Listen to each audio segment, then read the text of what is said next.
कबड्डी प्लेयरां दियां रेडां ते जफ्फियां दा यूट्यूब चैनल कबड्डी टाइगर्स। अपने फेवरेट कबड्डी प्लेयर दियां ताज़ा तरीन रेडां या जफ्फे इंजॉय करन लई साडा YouTube channel kabaddi tigers subscribe करो ते नाल निक्के जे घंटी दे बटन नूं लाजमी दबा दिओ। जिंदाबाजी बिनियामीन मलक क्या बात है। मुंडा मलका दा साडे कोल डॉक्टर साहब भी तशरीफ रखते ने और इधर आओ जी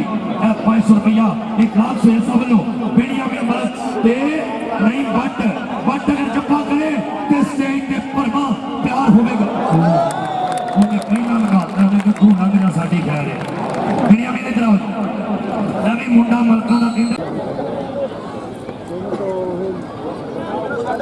हाँ जी जी जी अब वो मुंडा मलका दा फिर गया भाई ओने ओनू फड़ ली और जी ये मुंडा मलका दा इतना डॉक्टर काश बड़ा प्यार कर दियो हमेशा मौका साझिया कर लो जी। डॉक्टर काशिफ असलम साहब मुंडा मलका दा गया जी कबड्डी ते फिर नौजवान का नाम है जी ऐसे बिनियामीन मलक हाय हाय ऐ वे नफीस गुजर नफीस 5000 छड़े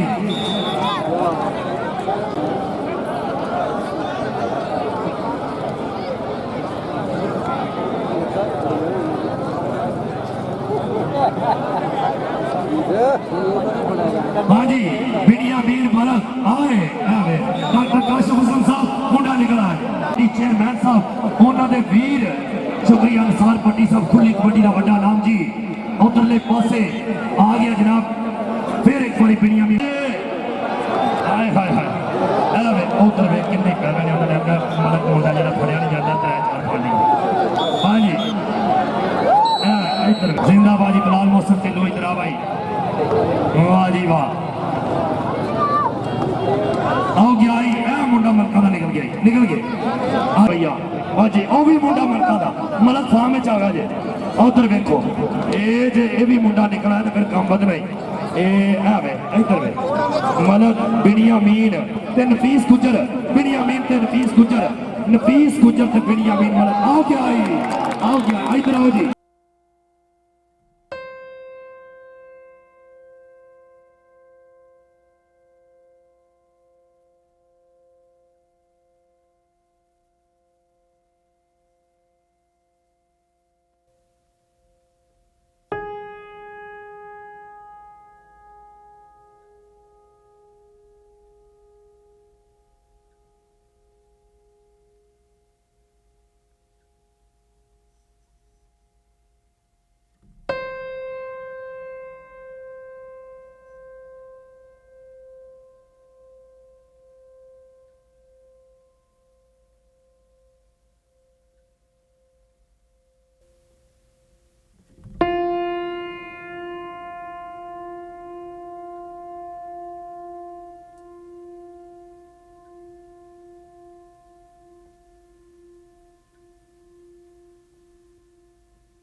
ਵੀਡੀਓ ਨੂੰ ਦੇਖਣ ਦਾ,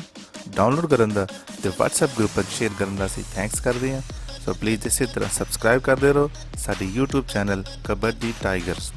ਅੱਲਾ ਹਾਫਿਜ਼।